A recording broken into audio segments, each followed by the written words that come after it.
Yeah, and I think you can feel our passion in our food. We hear that from our customers all the time. That looked like rainbows on the plate because we just used like yellow zucchinis, heirloom carrots, the whole 9 yards, and it just ended up being really nice. Now, I'm notorious for not measuring, so what I'm going to do is very lightly drizzle some of our honey over the meats. We left on the spinalis there, which is arguably the most flavorful part of meat on a cow. Arguably, like I said, people argue about it a lot. We've got some butter on this side. It'll take a little bit longer than it might in a kitchen inside. Lots of butter because I believe in it.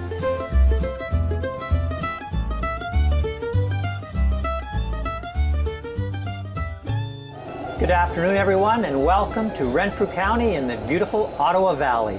Today we are celebrating a Taste of the Valley with my co-host, Katie Tallis, and myself, David Waibu. I'm with the County of Renfrew. Katie is with Laurentian Valley Township. And today we are going to celebrate flavors with Andi Marcus, the Babbling Gourmet, coming out of, you're in Edmiston Bromley, right? I'm in Edmiston Bromley. I'm on Northcote Rink Road between Renfrew and Douglas, 12 minutes from the newly developed Bruce Street. So easy to get to. Fantastic. Thanks for having me today, guys. Thanks for being coming. here. Oh, it's exciting. Beautiful day. Tell us first a little bit about the Babbling Gourmet.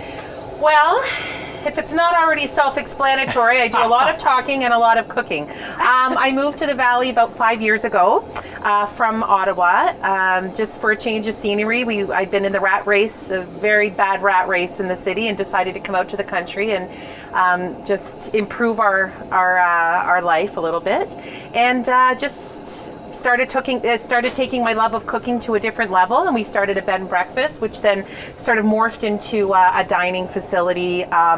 We now have a beautiful outdoor deck for outside dining. We host weddings, we have special events there, and yeah, super involved in the community now, loving my neighbors, loving the abundance of fresh vegetables and locally sourced meat and food ingredients that we can get. So our motto is farm fresh and fancy, so we try to take a lot of the traditional things that people like in the Valley and make them a little bit more upscale, I suppose. Wonderful. So yeah, brilliant. trying to introduce some new flavors to a very what I've found out is a very conservative palate around here. So, but with a lot of newcomers coming into the area, that palate is becoming more diversified all the time. It is. I would say you kind of started the trend, I feel, 5 years ago, and now it's just skyrocketing. Well, our drive-through during COVID, when we pivoted, we started doing international takeout every week, which sort of piqued a lot of people's interest in trying Thai and Mongolian or Albanian food. So we've had a lot of fun with that over the past year and a half,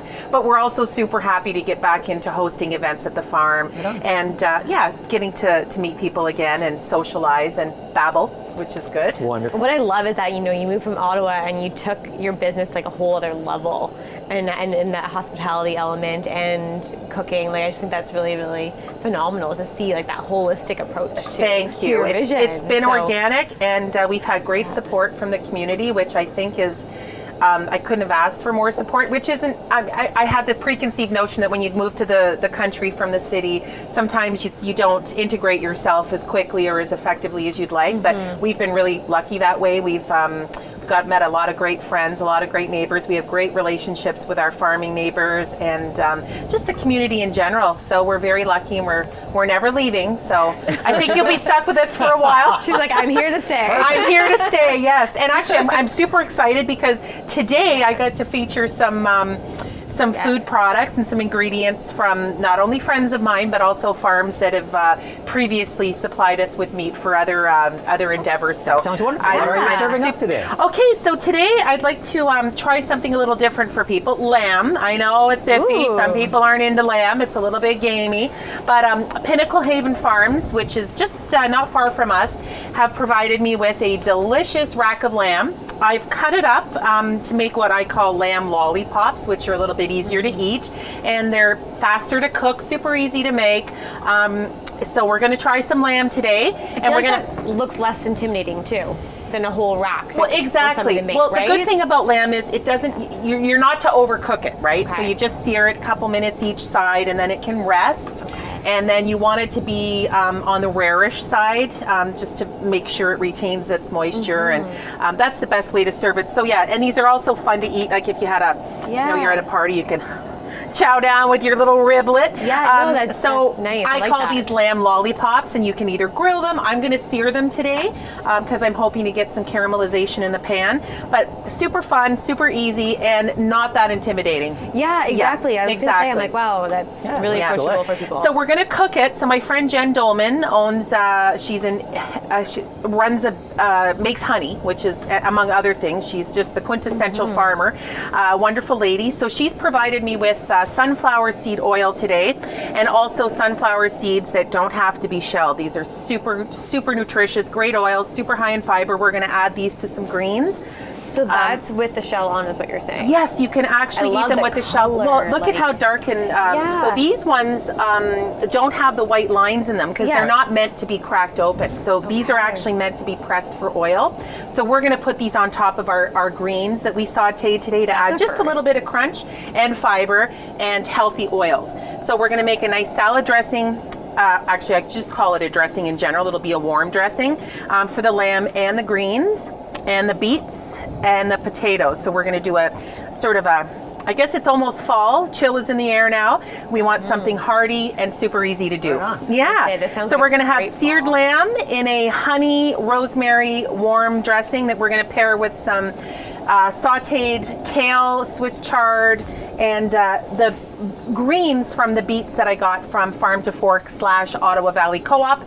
And we'll and the potatoes as well, and the onions all come from farms around Ottawa Valley Co-op. Right. I love that you just talked about the greens for the beets, because I think a lot of people don't think about using them as an ingredient. No, they are super sweet, and they become really silky when you saute them with butter, salt, and pepper, and they'll absorb a lot of that honey flavor, which will pair nicely with everything else. So and they're so nutritious as well. They're super nutritious, Yeah. super high in fiber, high in vitamins. So that's good for people to know. Yeah, you can that's keep right. the Yeah. greens and use them, and it's delicious and it's good for you.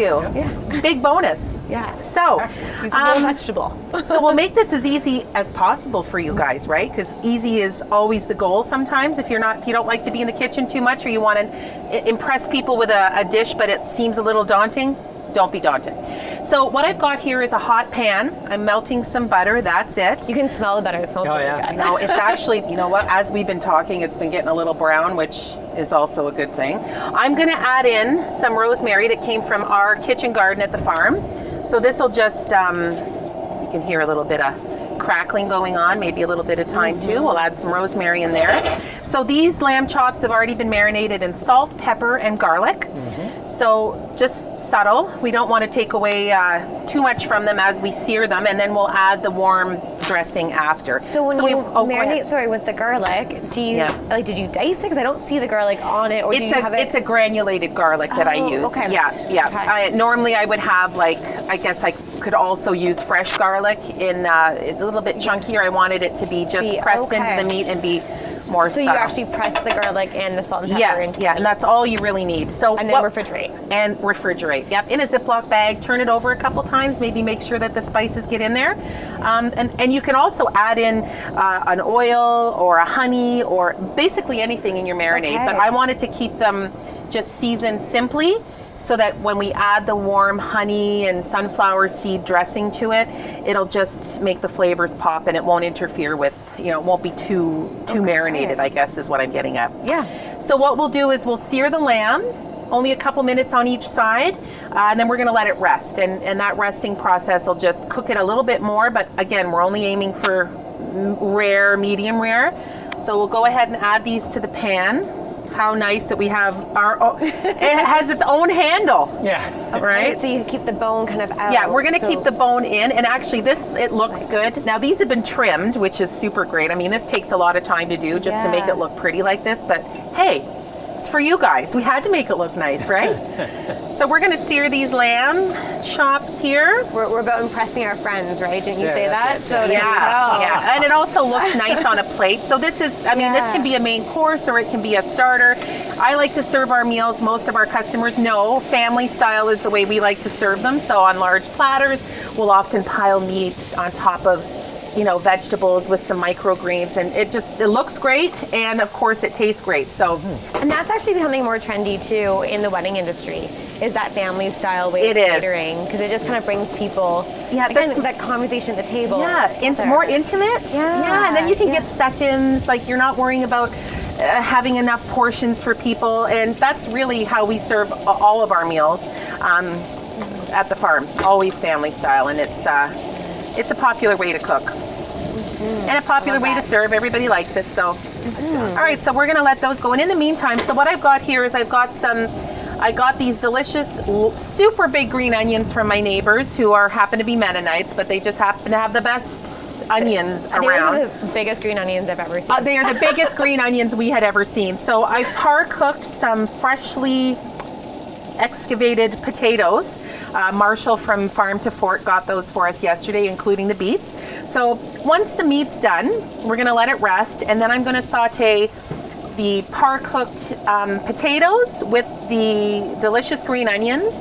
We'll cook those down a little bit, let them crisp up, put those separate, and then we'll get the beets caramelized, and then we'll reheat the greens, and then we'll show you how to put it all together. What do you mean by par-cooked potatoes? So you just cook them in advance, is what you're saying? Yeah, so what I would suggest doing, I mean, obviously for efficiency here at this lovely outdoor kitchen, we wanted to make this super snappy. So I boiled the beets and potatoes for about 10 minutes in advance, right? Just so that they were soft to the touch. Now, fresh potatoes, when they come out of the ground, cook a little bit faster than once you get in the grocery store. So they'll get a little bit, if you want to keep them firm, cook them less than 10 minutes. But I just did a quick what we would call a par cook or a par boil. Okay. So that they were at least semi-done before we got here. Perfect. Yeah. Okay.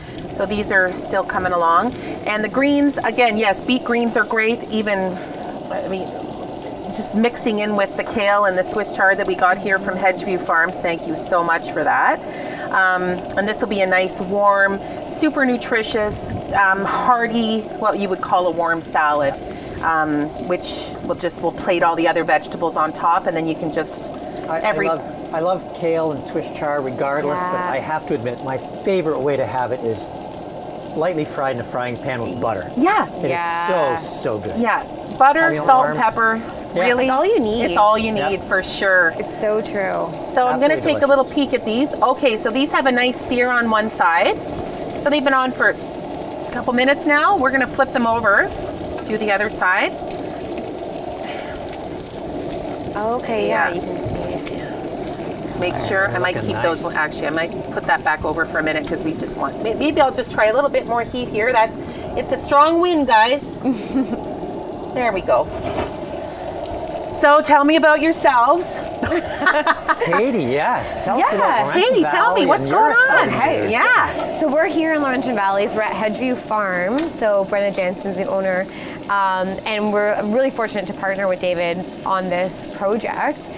Really wanted to just showcase our ag community and everything that's available here. So so we're happy to host and kind of be the hosting township for this. And There's a lot of girl power going on here. Well, thank you. From the farming side of things. I was gonna say. It's amazing how many farmers I know that are female that are farming today. I think it's fantastic. Even in the family farms, I mean, where it was a very male-dominated world in the ag industry, it is not now. I mean, No. the farmers are husband and wife teams that really work together and recognize the efforts of both. Yeah. So that's very nice to see. Yeah. Our efforts here today, I mean, typically we have a Taste of the Valley. We have a number of Taste of the Valley events where the various farmers markets are celebrated. The various vendors, farmers, and artisans within Renfrew County get to show off what they have. And it's a chance for people to come out, see different things, and buy some products that they wouldn't get in a store. Sounds great. But with COVID-19, that kind of stemmed a lot of these activities. We decided not to have live events. They attract an awful lot of people in close quarters. Yeah. They are outdoors for the most part, but still, for safety's sake, we decided not to do it. But we still wanted to celebrate what's made and produced, done locally. And it's a perfect time of year to do it because there's just such an abundance right now of just gardens are popping with And their willingness to learn also right now is spiked, right? More than we've ever seen. So you're seeing that local, you're seeing that, people have their gardens in their backyard that they've never had before. Yeah. Like you think of like when COVID hit last year, like vegetables are sold out at the nurseries, right? So I just think it's amazing. Interest in local food's been growing for years. Yeah. But there's something about COVID-19, people at home took more of an interest. Baking bread, learning how to bake bread, learning how to cook. Yeah. Okay, so I'm going to give these another minute, and then what we're going to do is we're going to keep that lamb juice that's been created here in our hot pan. We're going to keep all that, and then we'll add in our potatoes and onions. Oh, I like that. Yeah, so we're going to keep using the flavors that we have in our pan. One pan wonder. We'll keep adding to the pan, and then until we have our finished product, and then we'll deglaze the pan and make our warm dressing at the end. So. And you had just butter in the pan to stir it, yeah, rosemary? Just butter, and to get it, I like brown butter, like browning butter a little bit, because I find it, I don't know, it just has a nice flavor profile, and it caramelizes things. Oh yeah, it just sounds It's a little windy delicious today, so we can't get the pan as searing hot as we'd like, but no worries. We'll just, if we have to keep it in here a little bit longer, no big deal. We can just keep chatting, and in the meantime, I'll... just outdoor cooking, right? Yeah, exactly. Yeah. That wind is really picking up. It is picking up. Very, very nice. So you must be happy now to be able to host events at your place. Yes, we're actually we're super busy right now, and we're actually quite happy with the events that we've been hosting lately. They've been small and intimate. That's nice. And there's just more personal touches and more opportunities for people to socialize and reconnect, I guess, after such a long separation. So these 20, 30 people weddings seem to be super popular right now, and we're really enjoying them quite a bit. And I find, I know myself, I'm really appreciating some of the outdoor events that have been taking place. There hasn't been a lot, but I've been to a couple now of outdoor events with small groups of people. But it's fantastic to be out in nature, to be able to, have a view like this around us on a nice day or a nice evening. The temperatures have been very warm lately, and it's been fantastic. Yeah, can't complain about the summer weather. I mean, it's been a little hot. I know the farmers were worried about, water, but we certainly had rain this week, and harvest time will be starting soon. We just had wheat harvested at the farm that we're on, so that was fun to watch. First year with wheat since we've been there. And tell us a little bit about your farm. So we take care of 3 acres on the farm that we live on. The landowner has been there for a long time. Bob Briscoe, very well known in the Renfrew community. And we basically just started slowly renovating the farmhouse that we're in, built a deck last year to accommodate what we thought would be a future of patio dining. We have a private lake, which we've spent the past 5 years building more of a beach area and adding a boat and some dockage. So it's a nice retreat. It's actually turning into a bit of a retreat for people coming from Toronto or Montreal. Yeah, we have all-inclusive options now. So a lot of people that used to rent a cottage with their family and then buy groceries, and now they just come to our place and we have an all-inclusive option. So they basically get a private chef for the whole week that they might be there, and in what they might have spent for just the cottage rental in the Muskoka. So we're kind of benefiting from that. Well, and that private chef sounds awfully good. I was going to say that I would not complain about that, especially after a busy day out on the water. Yeah, it's a lot of work. It's a lot of work, but I think that people, it's an interesting option, and it's also a nice differentiator for us as a B&B. And people are looking for experiences, right? That's where they want to invest and spend their money. And that's an experience, right, that you wouldn't get with just renting a cottage. No, it is an experience. People see the value in that. And making memories, right? Yeah, exactly. Okay, so now we're going to do our potato load. Our load of potatoes. I actually love how big these green onions are. They look beautiful. Chunky. Yeah. Chunky, and they look like a leek almost. They do. They do, actually. Yeah, they do. So I'm just going to cover those just to let them keep a little bit warm in there, and we'll add. Okay. We're trying to get some sizzle here, guys. We got the wind here. We're trying. Oh, no worry, Andy. You're sizzling as you go. Oh, good. Yeah. What type of potatoes are these? I think it's a white potato. I think it's a white potato. Like white, yeah. Just white potato. Yeah, Good. an organically grown white potato. I would have, see it's breaking up a little bit, but honestly this is sort of a rustic, hearty meal. So we'll just let that crisp up a little bit. And that'll be nice with the red sweet beets. And I used to think that maybe mixing sweet with potatoes was a little odd. And then I started making warm salads, and I find that it all works together. So it's nice to add a little bit of sweetness to a potato base. I So feel like a carrot, sometimes you have a nice sweet carrot and you are able to kind of brown it or caramelize it a bit, and it's nice. And it's warmed. okay, so we've got the potatoes and the green onions sauteed. A little bit of a crisp on the bottom on some pieces. And we're gonna add our beets. So just melting a little bit more butter in our pan here. And then we're gonna add our beets, and this is where the sweet profile will come into play, because we'll add some of Farmer's Daughter's honey into that. Where is it? Here we go. Just the smell of the butter. I know, you can't go wrong with butter, eh? Yeah. I know. Okay, we're gonna add the beets now. Whoops. You almost got me. Oh, who wants to be splashed with butter? I see nothing wrong with that. Butter and beet juice. Oh, I'm bleeding. So these beets again have been parboiled just like the potatoes. So they're And you left the skin on these beets, right? I did. I left the skin on. I love leaving skin on vegetables. It's super nutritious. Yeah. I mean, that's where all of the nutritional value is. There's fiber in there, especially if you roast, and it just looks more, I don't know, artisanal, I guess, or heirloom. So I'm going to add a little bit of salt, just a little bit of Himalayan salt here, a little bit of pepper. And we're going to cook these down. Now, I'm notorious for not measuring, so what I'm going to do is very lightly drizzle some of our honey over the beets, and that'll just Isn't that the beauty of cooking, though, is that you're able to not measure and you're go by eye? I don't know. My Nona always said, you don't need to measure anything. You just... Oh, Nona, are you Italian? I'm Italian, oh. Yes. Well, you'll be happy to know my whole garden is full of zucchinis and red and sweet million tomatoes this year. Oh, beautiful. Yeah, I guess it was sauce making time recently. Yes. Yeah, that's a big ordeal too. It's a whole production. The whole canning process of all this, all the tomatoes. Did you ever use the zucchini flour?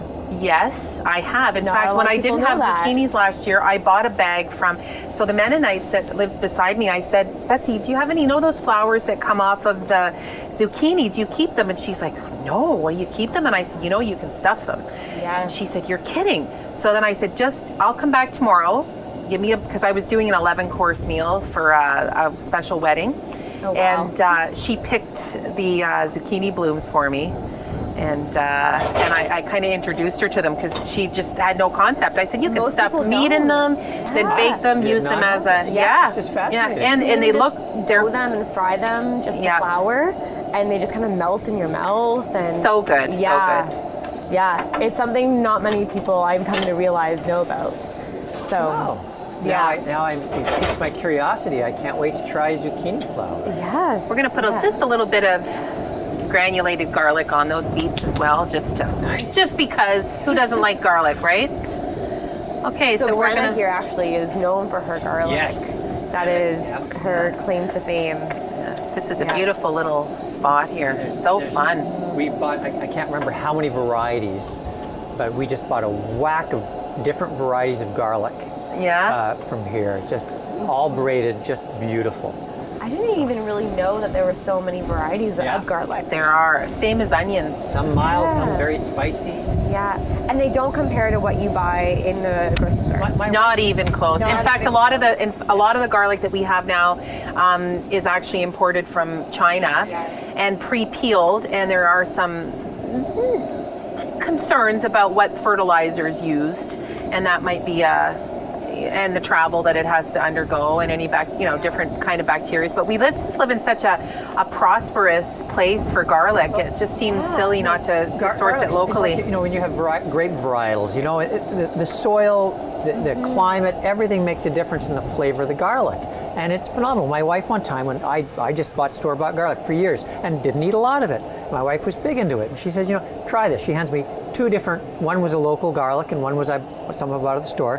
And she wanted me to eat just, the little garlic. And I'm like, no way, I'm not going to put a fresh garlic in my mouth. Yeah. But, she talked me into it. And sure enough, the flavor out of the local garlic, Right? it blew me away. So I good. love garlic now. I Yeah. have garlic all the time. Have you ever cut off the top of your bulbs and then roasted it? No. Oh, David. I've not done that. Yes, you have to try that. So you slice off the top of the bulbs. Yeah. Put them on tin foil, open at the Yeah. top. Make sure that the garlic's open at the top, and then just drizzle them with any oil of choice. Obviously, olive would be a first choice. I use olive. Salt and pepper. Stick them in the oven. Even wrap them in the foil and stick them in the oven when you have something going on, like a roast or you're Right. cooking something else, and it'll squeeze out like butter. And you can spread it on bread. You can mix it into mashed Just eat it potatoes. like that. Oh my God. Yeah. It is. You would love this. Yeah. Well, actually, now that as you explain it, I have had that once before, and it was a roasted It's garlic, delicious. and it really was. Yeah. It was Not hard to do. It was like a It's cream not hard coming to do. out. You Yeah. can spread it on bread. You can add it to butter to make a roasted Yes. garlic butter. Yeah. You can whip it in potatoes. There's, Oh, it's so good. yeah. So I guess this is a challenge for everybody watching: is try local garlic. Oh. Try local garlic. Yeah. And Yeah. it will change their Yeah, the palate local garlics altogether. are absolutely brilliant. Okay, so we're going to remove the beets now that they've had a chance to caramelize a little bit with that honey. And again, we're going to reserve that liquid in here for the next one, which is reheating our greens. So we have Swiss chard, we have kale, we have beet tips, and we're going to... I love that you're just using the same frying pan. Well, that's where all the flavor is. And B, that's Hello. Yeah, exactly. And yes. I'll have to admit, I love it for the sheer fact of economy. I only have one pan to wash because I really don't like washing dishes that much. I don't blame you, David. I don't blame I you. know. I'm like, this is speaking my language. Yeah. But like Okay, you so... said, the flavor too, right? It Yeah. keeps it. So we'll get our little plating station set up here so you can see how easy it is to... All right, so we're going to get... I'm big on the nuances of combined flavors. I like mixing things together. Yeah, I Some people agree. like everything completely separate, and it's interesting to try the separate flavors. Yeah. But that combination thing like sauces and And seeing the harmony dressings. of how they can really Yeah. like enhance each other. Absolutely. Yeah. Well, everybody thinks, and this is because traditionally lamb always gets paired with mint. Yeah. Yeah. And there's nothing wrong with that. It's just, there's a million other things that lamb is good with. I have my favorite lamb recipe is a Thai. I do a Thai, like a curry paste, and then I grill them. And nice. it's with a nice coconut drizzle, and it's delicious. Well, you've intrigued me to try lamb because I think for me it was intimidating, but now seeing you do this, I'm like, okay, I can handle this. Yeah. It's not that intimidating. So what we're going to do is we're just going to stack. We're going to have fun with plating as well. It's a pretty simple meal here, but just for fun, we're going to make it look super inviting. At least we're going to try. So these greens have already been cooked a little bit. We're just adding just maybe a final touch of sugar to that. Or sorry, not sugar, salt. Reduce those a little more. So what we're going to do is we're going to put our warm salad here, top it with our beets and then the lamb, and then we're going to make a warm honey rosemary dressing that'll go on top, and then we'll just have the potatoes around. So it'll be a delicious dinner here. This could be a starter if you only had one lamb, and then you could have an appetizer round if you wanted, or use it as a main course, whatever. I like that. I like that it's so versatile in that sense. Okay, so we're gonna take our greens and we're just gonna put them in the middle of the plate. Looks very nice. Already it looks like a Yeah, Michelin it star does. dinner, doesn't it? It does. Oh. The greens are like cooked perfectly. Yeah, they are, and you don't want them to get too mushy. A lot. Yeah. You can overcook things like spinach and. Okay, so now that we've got that in when I there, cook. okay, now it's dressing time. So again, we got to go back for a bit more butter. I don't know what you call that, probably a tablespoon. We're going to add a little bit of white wine vinegar, just a little. Going to add some salt, and we're going to add some of our delicious freshly pressed sunflower oil. Okay, so we're just going to let that meld for a minute. and add in our honey. And this is going to become a nice warm dressing. Okay? Now, be generous with the honey. It's all about the honey. Honey is a star. Oh, honey, so good. And you know what else? Honey. What's that? Fresh, yes. Fresh local. That, oh my gosh. Again, another Fresh comparison, local honey. right? There are a lot of aviaries in Renfrew County. We've got a lot of different honeys, and again, honeys, what are the bees feeding off of? I remember there was one Taste of the Valley, and there was a number of honey vendors, and one was kind of commenting, oh, this is going to be hard. There's so many honey vendors here today. And then a woman walked up to her carrying 2 bottles of honey and said, oh, I'd like one of your bottles of honey. She said, well, you've already got 2. Yes, I do, but I love the different nuances of the flavors from different honeys for the bees that are feeding off different flowers. That's right. And you know, so Jen makes a cinnamon honey as well, which I love to use. I've used got some. It's so good. I've used it in some Moroccan tangines before. Ooh, that would Tagines. be really nice. Yeah, so she makes, I just love her honey. My whole family loves her honey, and she's so cute. She delivers it to me, and she provides me with honeycomb if I have a charcuterie board. Have you ever thought of putting honeycomb on a charcuterie board? Oh, that's beautiful. It looks what a good idea. good, yeah. Because who does not love a good charcuterie board? Like Another trendy thing right now. Okay, so we've got our dressing that's just gonna thicken up a little bit. I'm gonna do a little cheat test here to make sure that I'm on the right path to flavoring. Okay. Yum, yum. Okay, so once we get that bubbling, we're gonna reduce it just a little bit. And right now I'm gonna get my plate ready with our potatoes here and our onions. There we go. It's a nice portion. Don't want to, maybe we'll try a smaller potato. Okay, so what we want to do is drizzle that dressing on. I'm going to turn this off now. As you see, it's kind of turning into a bit of a caramel. And you can see all the bubbles. Yeah, and so we want that caramel effect once we drizzle it on our beets and our lamb. And our rosemary's already in there again. Okay, so we got our potatoes on the plate. We're gonna put our beets here. Move this out of the way. Okay, get our beets placed here. Now this might be a little bit too much carb going on, but you know what? Hey, whatever. I like my carbs. Men usually do. I am here for this, so. Okay. This is looking beautiful. And then we're gonna put our lamb on top. Oh my God. Let's try okay, give you 2 pieces each. There we go. And a nice portion. See how nice it looks with the little ribs coming off? Yeah, it really is pretty. And then we're gonna take our delicious sauce here, and we're just gonna do this. Oh, wow. How nice does that look? And it's almost got it's almost like a caramel, like a rosemary caramel. Yeah, it definitely has that texture. Yeah. So we're gonna, there's nothing, doesn't have to be fancy plating or anything. You're going for flavor right now, but that warm drizzle, and you can pretty fancy kind of sprinkle it around the side of the plate a little bit. A little Michelin dribble going on there. There we go. Try to pick up any of the little crispy rosemary bits from your pan. It's my daughter. Always wanted the little crispy bits. Yeah, crispy They bits. have so much flavor. What do they, in the barbecue industry in the States, they call them burnt ends, I think, but that's, and then what I like to do, of course, if you can, or if you're plating for somebody else, or you just want it to look nice, you can add some fresh rosemary on You top. can really smell the rosemary. Yeah, it's gonna be a lot of rosemary here. My kitchen herb collection is super big. Okay, so what we're gonna do, and this is just because it's gonna look good and it's gonna be super good for you. I have roasted some beautiful black sunflower seeds. They are gorgeous. You don't need to shell these. They can be eaten as is, super high in fiber, super good for you. These are what are used to press for oil, and that's what we've used in our dressing for today. So if somebody wanted to buy those, what would they look for? Or that's a good question. I think it would just be seeds oil seeds or Oil seeds, like a or sunflower, ones that yeah. you would press for oil. Okay. The larger ones with the white, Wait.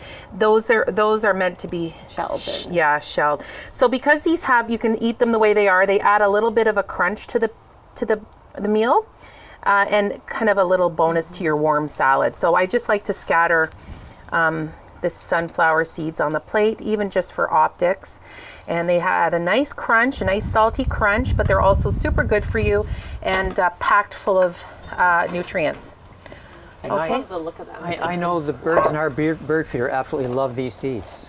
Yes. The black oil sunflower seeds are the birds' favorite. For Oh, sure, and they're yeah. in your bird feeder. Okay. Yeah. I guess that's They love another them. place to go. Look at this. That This looks just great. delicious. Let's just have a little bite here. Well, you must try it. I love succulent lamb. That is delicious. You like it? Mm-hmm. Oh, good. Yeah? Oh, wow. No, You can moan all you want. Thank Like- you so much for including me. I really appreciate it. I love nothing more than cooking with products from the valley for people from the valley. So it's a win-win situation. It's so good. I'm speechless. I'm too busy eating. Oh, Yeah, good. I love to hear it. Thank you. You're very welcome. Thank you very much. Pleasure to have. And we look forward to working with you guys again. Yes. A true taste of the valley. Oh, great. Yes, exactly. Thank you again. Thank you.